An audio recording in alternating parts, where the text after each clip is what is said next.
Salut à tous et bienvenue dans cette nouvelle vidéo. On est parti pour un long road trip à travers l'Allemagne, la Bavière plus exactement. Mais on a fait un petit crochet quand même par l'Autriche pour la toute première fois pour moi, pour découvrir Fantasiana. C'est la destination du jour. Premier vlog d'une petite série de vidéos sur ce trip qui va durer une semaine. Je vous présente mon acolyte durant ce trip. Bonjour. On est parti. Bah ouais. Allez, direction du coup la découverte de ce premier parc Fantasiana. Et j'ai un petit peu hâte, j'avoue. Là ça y est, on est vraiment dans l'esprit vacances, gros trip de l'été. Ça fait plaisir, c'est parti.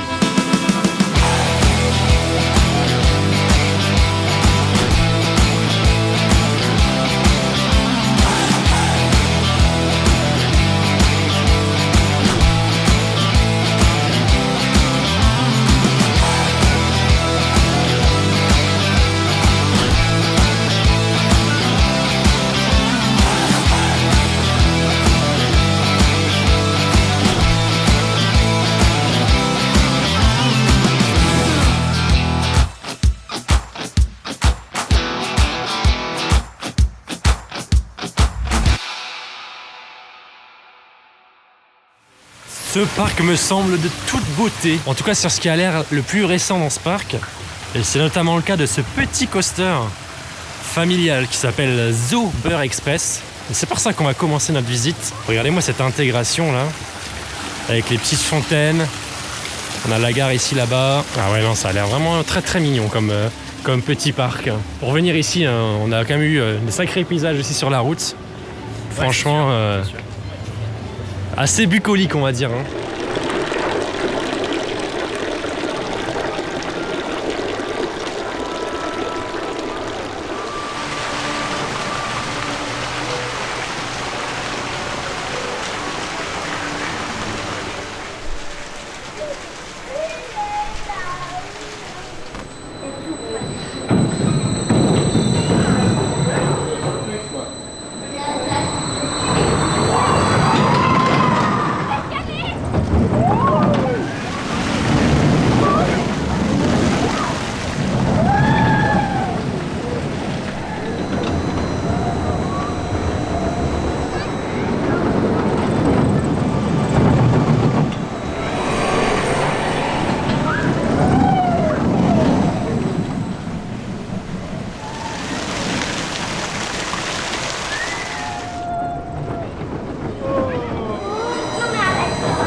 Petit avis sur Zauber Express, le premier du coup crédit de ce parc, très très sympathique, très bonne intégration du coup je l'ai déjà dit, mais le coaster lui-même est très cool. C'est du ART Engineering il me semble, le même constructeur que Noisette Express à Nigloland. Celui-ci il a l'avantage d'avoir un petit launch, alors ça se fait un petit peu en deux parties parce que d'abord le train recule et ensuite seulement il est propulsé. Alors il doit y avoir des petits effets en gare, je sais pas s'ils sont tous activés, mais c'est un très bon coaster.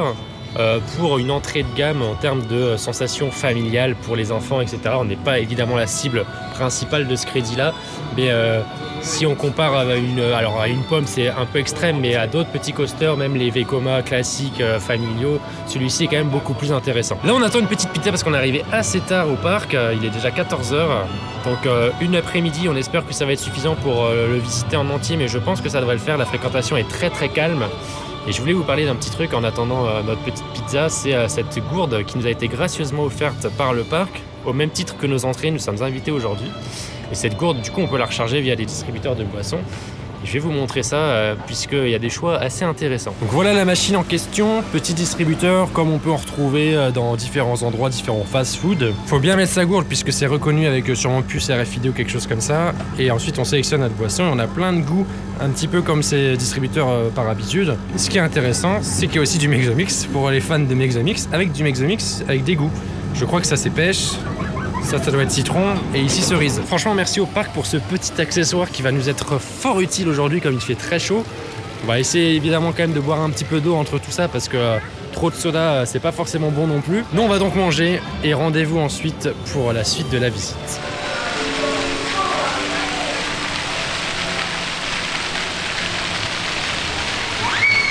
On arrive dans cette zone d'Helios là, la toute dernière. Helios c'est la nouveauté 2025 de Phantasiana. Un roller coaster alors qui a les trains de Striker du coup, puisque ça a les trains de Voltron, mais seulement les 2 premières rangées. Mais a priori c'est un Big Dipper, donc c'est un petit peu un mélange entre les deux. Il est très compact, il a l'air assez lent, donc ça joue beaucoup sur ce côté un petit peu planant. Mais par contre cette zone est vraiment magnifique.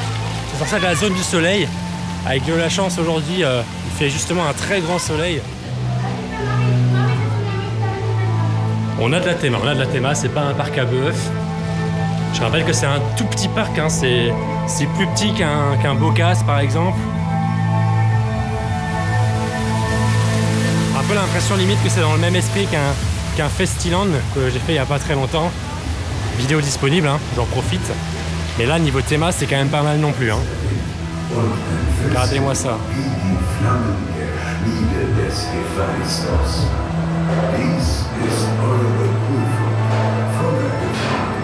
Ah, c'est sublime.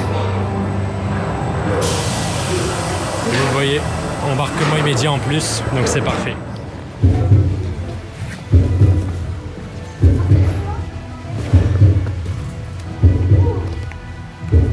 Vous l'entendez, il y a des basses puissantes, un bruit de battement de cœur lorsqu'on s'installe dans le train. Ça met un petit peu dans l'ambiance.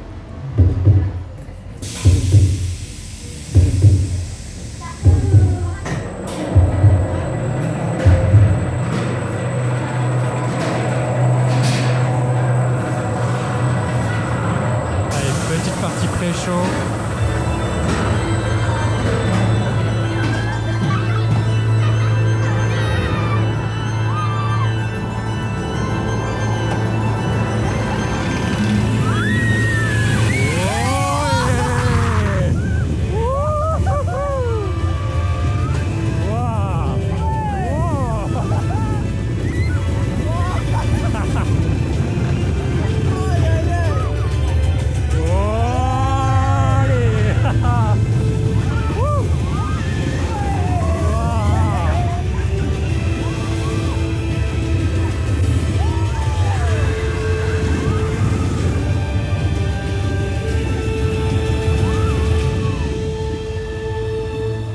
Allez, attraction suivante dans la zone dinosaure. C'est Flyosaurus, un petit Starflyer. Je crois que c'est SBF le constructeur. Donc, pas vraiment un très grand constructeur. Mais par contre, travail de la thématique encore une fois, qui a l'air vraiment abouti. Avec une petite file d'attente. Très sympa.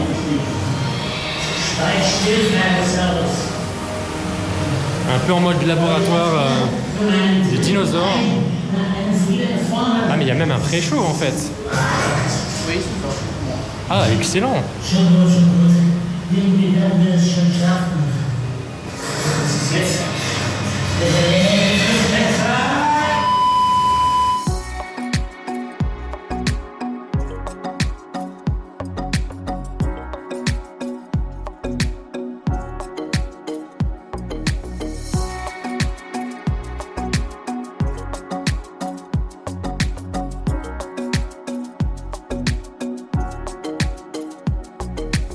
Si je ne dis pas de bêtises, c'est Winoland en France qui a fait une attraction très semblable en termes de thématique, même Quasi modèle, identique, même thématique. En tout cas, c'est quand même bien fait. Franchement, pour une attraction un petit peu flat ride classique, qui plus est une attraction SBF, pas forcément très intéressante sur le papier en tout cas. Il y a un intérêt qui est vraiment apporté avec cette thématique.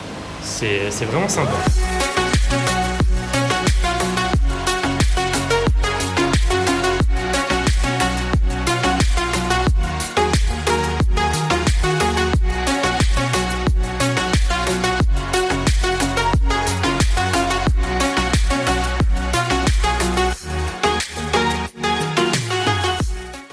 Allez, on continue la visite. Et là, on est parti pour un petit tour de toboggan. Alors, il y a un toboggan en mode course, un peu classique, et un toboggan comme on aime très bien les faire, en mode un peu chute libre, quoi. Donc ça va être un peu rigolo. Oh alors. Oh non. Oh oui. Oh non. Let's go.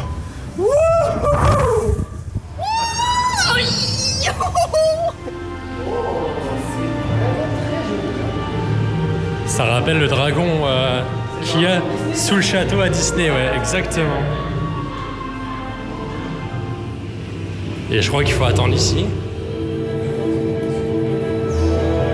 Oh, je vais pas aimer, hein, je te préviens.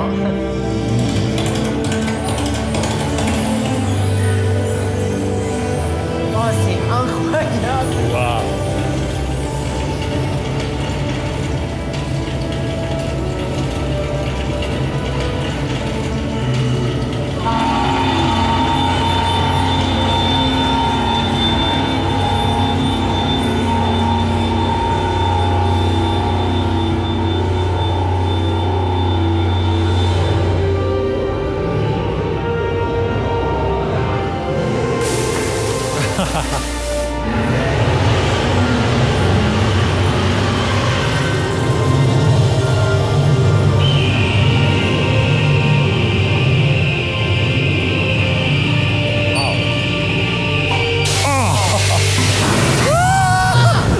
Ce qu'il y a là-dedans, c'est très particulier quand même. On est sur un mélange de tour de chute, un peu côté dark ride. C'est très surprenant, un petit peu effrayant. Il y a quelques effets en plus au niveau de la nacelle qui alimentent vraiment, on va dire, l'effet un peu de surprise qu'on peut avoir à l'intérieur. Franchement, quand même plutôt bonne surprise. Par contre, gros défaut de cette attraction, c'est que vraiment le son est horriblement fort. Notamment sur la fin, lorsqu'on débarque, il y a un son un peu épique, mais avec des cris d'oiseaux qui sont tellement stridents, ça fait vraiment un bourdonnement énorme en fait dans ce bâtiment, ça fait mal aux oreilles. Le pauvre opérateur qui doit être dedans toute la journée, franchement, il a essayé tant bien que mal de se faire comprendre, comme quoi on devait enlever nos lunettes. Alors déjà qu'il y a la barrière de la langue qui est pas évidente, mais en plus avec le son, on n'entendait absolument rien à ce qu'il nous disait. Il est obligé de crier, ce qui donne l'impression, on va dire, qu'il est désagréable, alors que je pense que c'est juste parce qu'il essaye de se faire entendre et qu'en soi il est sympathique. Bref, ça là-dessus, très bonne surprise quand même. Moi je suis assez surpris de ce truc-là, et bonne thématisation. Un petit truc un peu original, mais réduisez un petit peu le volume du son à l'intérieur s'il vous plaît, parce que c'est vraiment beaucoup trop fort.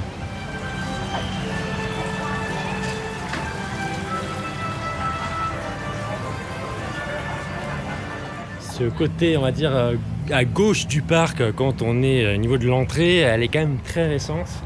Et dès qu'on passe sur le côté droit, on a directement cette allée un peu western qui est, somme toute, sympathique, très classique. Mais on a quand même l'impression que là, on est sur un côté un peu plus historique. Si, il y a un bouton, regarde. Ah non, c'est pas un bouton. Ah si, c'est un bouton. On ne sait pas si c'est un bouton, mais on est un petit peu sur un côté bois des contes. Il y a des petites maisons ici sur le côté. En vrai, je suis chaud d'aller voir là-dedans, moi. Je vais abandonner Lucas un instant. Et on va aller voir un petit peu ce qui se passe à l'intérieur de ce truc.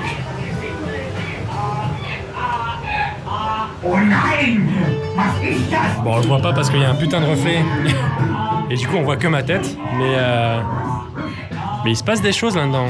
Il y a des petits contes. Alors, je sais pas s'il faut suivre l'ordre, parce que pour l'instant, il y a que le premier qui est animé. Peut-être que quand le premier est terminé, les autres s'animent.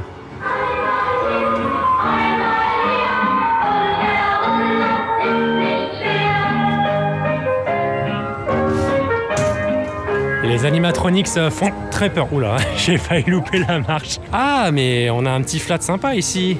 Pendula, ça s'appelle. Un wild swing, hein, ce qu'il y a un peu partout maintenant. Hein. Ça pue dans les parcs et je crois qu'on en croise un demain. Je crois qu'on en croise un autre après-demain. Je crois qu'on en croise encore un autre après-demain.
doch nur die arme Maus hier.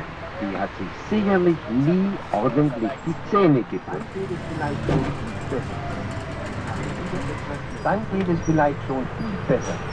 Ich habe wieder etwas mehr Zeit gehabt. Bon, on continue notre découverte de ce parc un peu spécial. Et là, il y a un château de Dracula. Mais apparemment, c'est un truc avec des séances. Et la dernière, c'était 16h30. C'était il y a 10 minutes. Si jamais vous l'avez fait, dites-moi en commentaire ce que c'est à l'intérieur. Parce que ça m'intéresse, ça m'intrigue ce truc. Et malheureusement, on n'a pas eu le temps de le faire. Donc on va aller se consoler un peu et se mouiller un peu avec le Flume. Si je dis pas de bêtises, c'est un clone de celui au parc Spirou. Parcours similaire du coup à ce qu'on peut retrouver aussi au parc du Bocas. Si je dis pas de bêtises, peut-être que je m'avance un peu trop là. On va aller découvrir ça en tout cas. Allez, Mamie Vata, c'est son nom. Il est très compliqué à trouver. Hein. Son entrée, elle est vraiment dans un tout petit recoin et on va pouvoir se mouiller un peu. J'espère vraiment qu'il est humide parce que clairement, il fait très chaud aujourd'hui. Hey, du da! Ja, du! Hast du keine Regenjacke? Oh, viel Wasser! Oh, viel Wasser!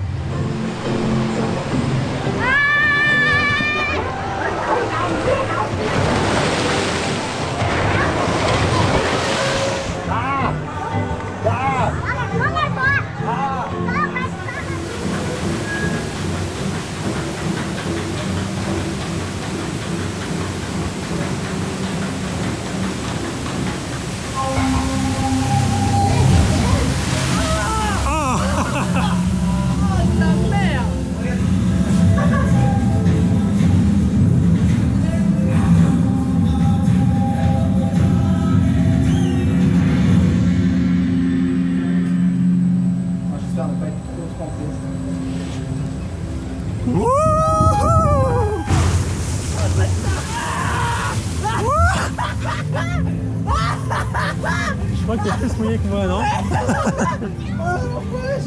J'ai pris un truc. Vas-y. Je suis noyé. En vrai, moi ça va, mais apparemment derrière, faut pas aller derrière quoi. Non, très très sympa ce Flume.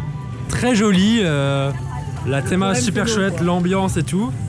Un petit peu humide quand même. Mais c'est ce qu'il faut, c'est ce qu'il faut. Non, c'est très cool. Vous voyez, en sortant du Flume, on se retrouve en fait à nouveau ici devant ce petit lac où il y a la balade en radeau, où on avait fait le Wild Swing juste avant, du coup derrière, de l'autre côté en fait. Et on va se retrouver, je crois, du coup pile devant l'entrée du Dark Ride.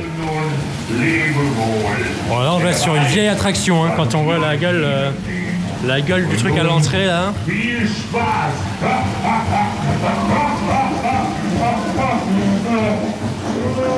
Ich bin Sindbad, der Herr der 7 Meere.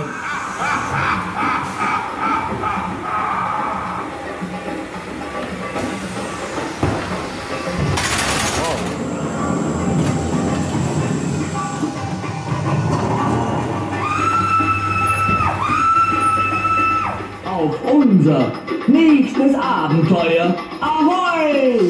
Pour ce que c'est vraiment bien. Mais en fait, assez surprenant parce que t'avais vraiment des passages en marche arrière et tout. Ouais. Non, franchement, c'est. ouais, en fait, je suis surpris, mais en même temps, je trouve l'identité du Dark Ride, elle est difficile à imaginer parce que t'as un côté un peu légende, Sinbad, machin, côté un peu train fantôme en même temps. Enfin, c'est un peu un mélange de plein de choses, quoi. Maintenant, direction donc Helios. On va aller découvrir du coup en profondeur cette nouvelle zone du parc. Et la théma pour le coup là a été poussée encore plus loin pour cette zone qui est très très très belle.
Bon, que dire sur cette zone et ce coaster Helios, c'est vraiment magnifique.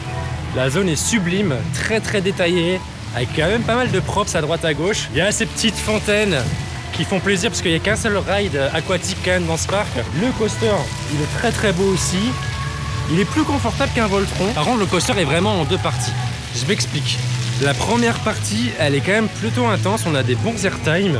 On a une belle variété dans les sensations déjà. Et c'est quand même très confortable et très fluide. Étonnamment d'ailleurs très fluide. Arrivé à la première inversion, une fois qu'on a passé cette première inversion, en fait, on remonte. En fait, cette remontée, elle casse complètement le rythme du coaster. C'est-à-dire que ça ralentit très fortement le train et ça le ralentit trop. Ce qui fait qu'on a une inversion ensuite qui est passée très très lentement. Alors sur le coup, cette inversion en tant que telle, c'est très très bien. Mais par contre, le reste du parcours, on voit qu'il manque de vitesse, qu'il manque de patates. Et c'est à ce moment-là, bizarrement, que le train commence à vibrer, à faire un peu effet caddie. C'est assez surprenant. La première partie du parcours est vraiment géniale. Et la deuxième un peu décevante. Mais dans l'ensemble, ça reste quand même un très très bon coaster pour un parc de ce gabarit-là. Et pour du Mack Ride, c'est quand même plutôt confortable. Donc ça, c'est quand même plutôt une bonne chose et une bonne surprise.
Voilà, c'est ainsi que se termine cette petite vidéo ici à Phantasiana, première vidéo d'un long trip puisqu'il va durer 8 jours. Donc restez bien évidemment connectés, abonnez-vous à cette chaîne si ça n'est pas déjà fait. Abonnez-vous aussi à mes différents réseaux sociaux pour ne pas louper justement les actualités, la sortie des prochaines vidéos et mes visites dans les parcs. Je remercie Phantasiana pour son invitation. C'était quand même une plutôt bonne journée pour commencer.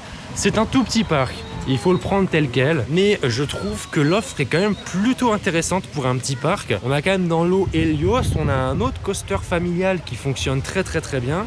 On a un Dark Ride, on a un Flume, on a la tour de chute très bizarre, un peu en mode Dark Ride, quelques petits parcours pour les enfants, un petit bois des contes, un Wild Swing et quelques autres petits flats. Donc vraiment une offre quand même plutôt large et variée. Donc c'est quand même plutôt une bonne surprise. Bonne surprise aussi surtout sur la thématique et l'intégration des dernières nouveautés de ce parc.